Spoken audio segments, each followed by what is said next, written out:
Olá pessoal! Bom, nesse vídeo a gente vai conversar como construir aí os gráficos que a gente vem vendo nos últimos conjuntos de slides, tá?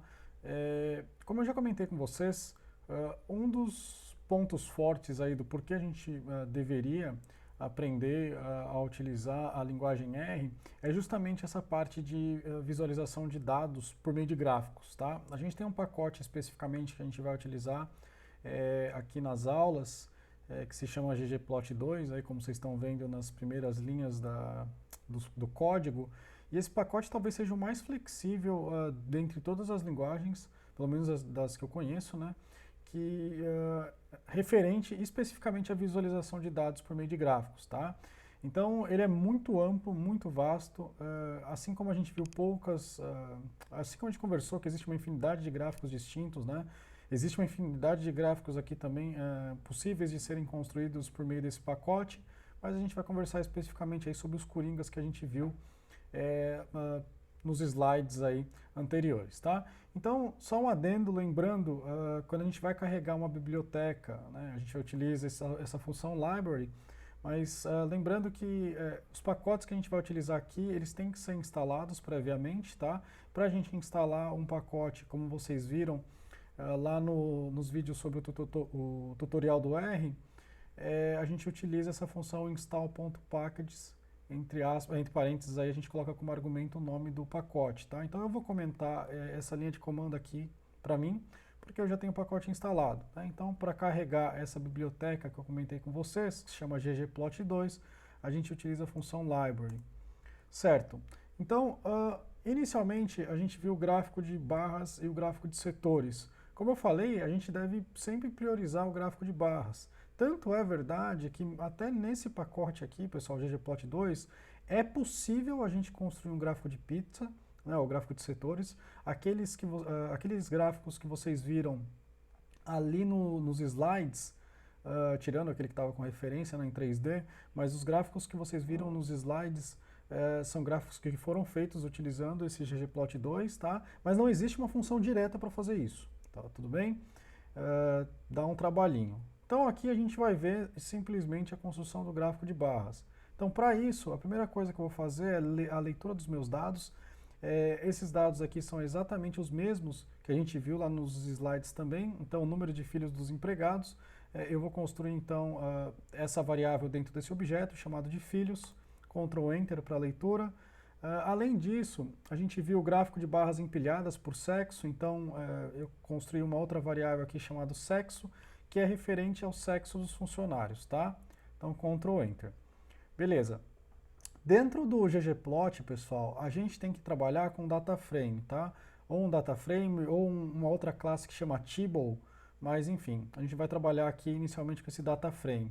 Então, para construir o data frame, igual vocês viram também no tutorial do R, a gente utiliza aí a função data.frame e coloca dentro dessa função, como argumentos, os nomes aí das variáveis que a gente tem interesse, né, que vão construir ou que vão pertencer a esse data frame. Beleza.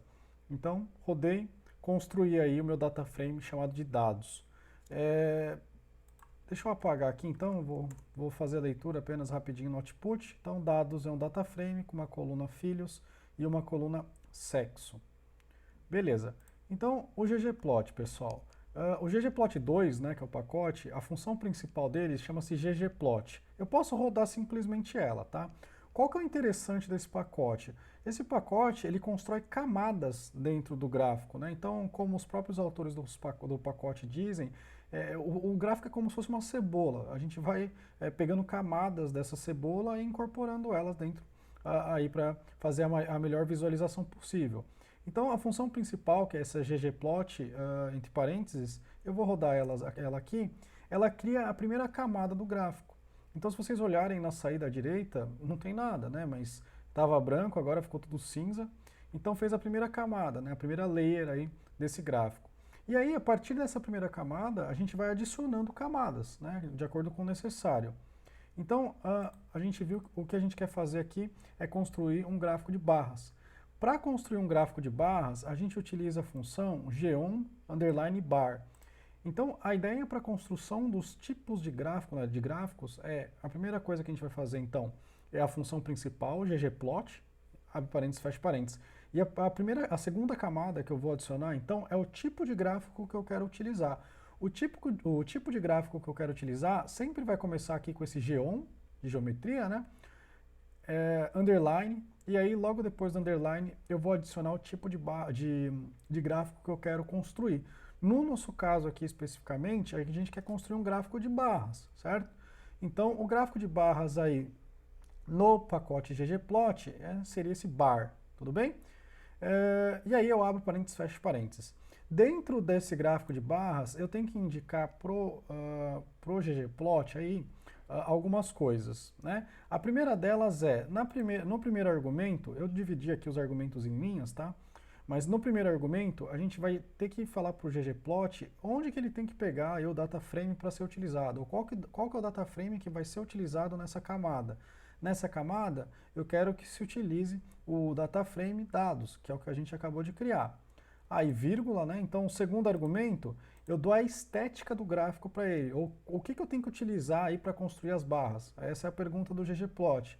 E eu vou indicar para ele o seguinte, né? Então, a estética, a função é essa AES, e entre parênteses eu vou indicar a variável que vai ser utilizada para a construção das barras. No nosso caso, então, a gente quer que os filhos, né, o número de filhos esteja nessas barras aí. Então, geonbar é a função de interesse para construir o gráfico. Como argumentos eu coloquei o data frame e usei a função AES para indicar qual que é a variável que eu tenho interesse que seja plotada aí no gráfico. Eu vou dar um Ctrl Enter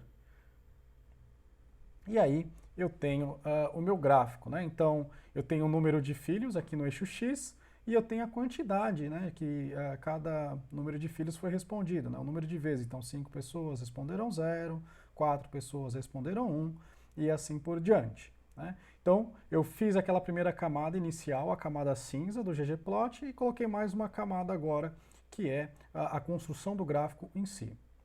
Certo, vamos lá. Cor das bordas. Então, de novo, a gente sempre vai iniciar pela primeira camada, que é a camada principal do ggplot. Para adicionar camadas, a gente utiliza o sinal de adição. Então, adiciona a camada do gráfico de interesse, geonbar. Então, dentro do geonbar, eu vou dar os argumentos aí para a construção das barras, novamente. Então, de novo, a gente tem da onde o conjunto de dados está saindo, data frame. A gente tem a estética, né, o que a gente gostaria que fosse o eixo X, né, a gente está indicando, e agora a gente tem um novo argumento, e esse argumento ele está dizendo para a gente qual é a cor das bordas que eu gostaria que essas barras tivessem, né? Então, se eu der um Ctrl Enter aqui agora, eu tenho exatamente o mesmo gráfico, só que agora eu indiquei para o R, né, ou para o ggplot aí, qual é a cor das bordas. Então, eu estou indicando a cor preta, então a cor da borda é preta. Observa que quando a gente seta, né, uma cor, ela tem que estar entre aspas, tá? Beleza. Tá, mas eu não quero que aqui dentro, né, que essas barras elas sejam cinzas. A gente consegue mudar isso também. Então, a primeira camada, de novo, é o ggplot especificamente. E a segunda camada é o gráfico que eu quero construir, o gráfico de barras. Como argumentos, as mesmas coisas, data frame, a variável de interesse que eu quero utilizar aí para construir as barras, a cor das bordas, e aí, por fim, eu tenho um novo argumento que eu chamei aqui de fill, né? Fill de preencher, tudo bem? E aí eu quero que preencha com essa cor aqui, entre aspas também. Então, vamos rodar. O R agora, ele vai, então, primeira camada, tudo cinza, segunda camada é o gráfico de barras. Esse gráfico de barras, então, composto pelo número de filhos, a cor das bordas é preta, né?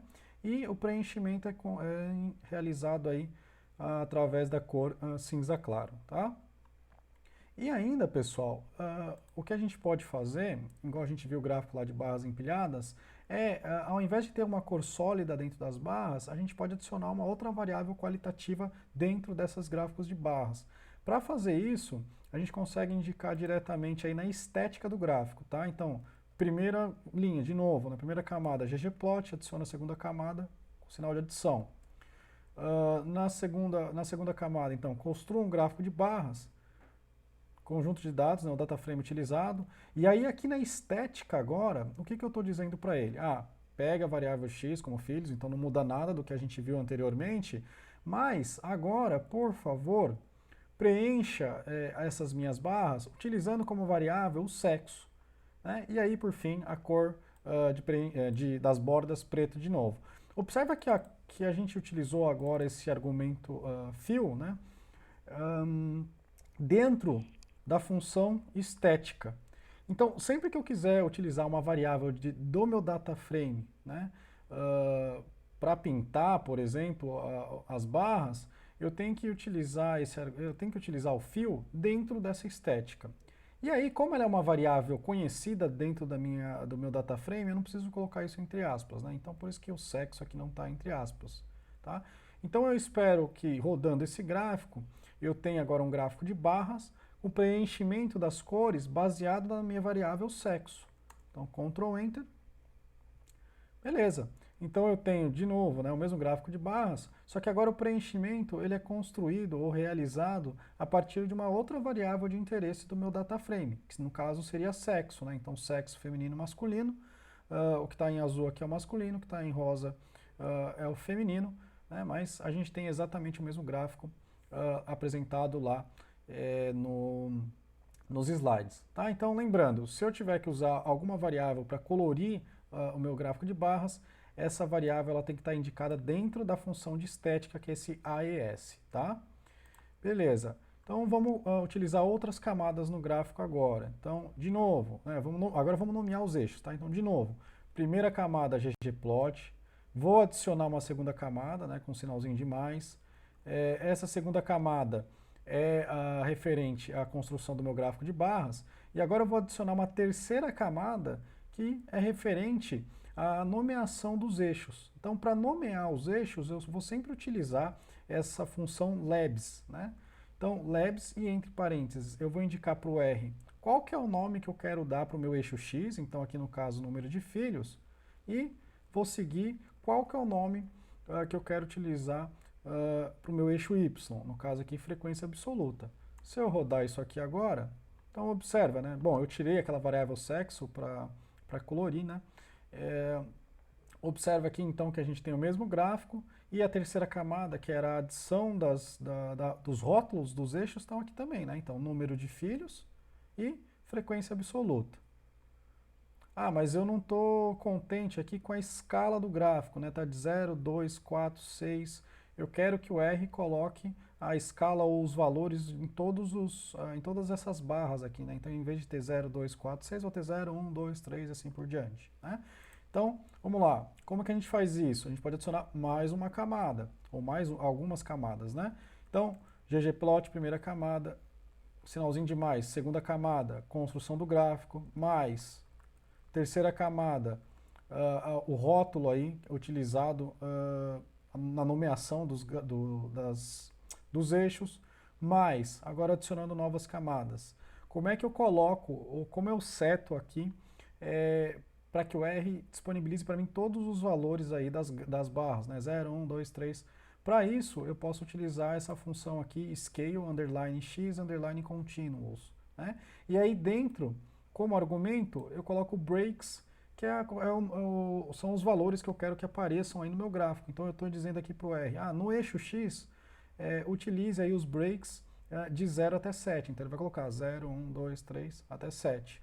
E eu vou adicionar uma outra camada aqui, a última nesse caso, que vai modificar também o eixo Y. Então, para modificar o eixo Y, scale y, underline continuous. Dentro, o argumento é mais ou menos a mesma coisa, né? A gente utiliza o breaks. Aqui no caso eu quero que apareça de 0 até 6, porque a gente tem até o 6 aqui no gráfico. Se eu rodar isso aqui, eu vou ter aí de fato, né? Então, agora o mesmo gráfico, com os mesmos rótulos, e agora aparecendo aí todos os valores nessa minha régua aqui, nesses eixos, tá?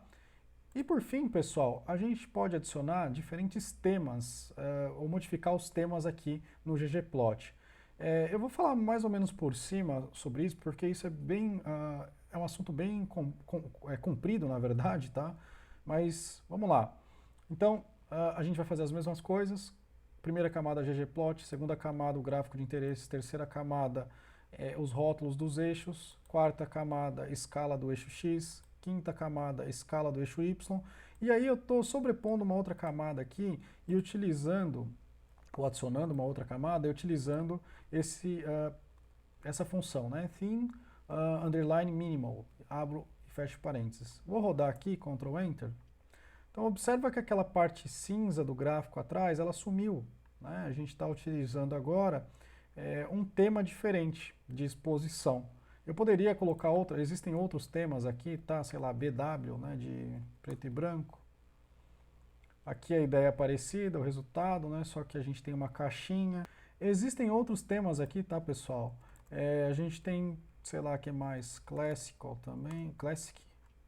Então, a gente vai mudando o tema aí do gráfico aos poucos.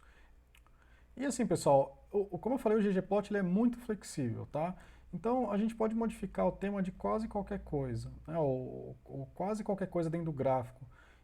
Para isso, uma das principais funções utilizadas aqui, nas principais camadas, é justamente essa camada do tema, tá? Esse theme aqui. Vou pedir como exercício para vocês, claro, não para entregar, né, mas como conhecimento, verifiquem o help dessa função para vocês verem a quantidade de coisas que tem que a gente pode modificar aqui, tá, nesse gráfico. Tamanho de letra de eixo, tamanho de número, enfim, é muita coisa, tá, pessoal? Então, como exercício, verifiquem aí a função de help desse tema aqui, tá? Vou só mostrar para vocês rapidinho.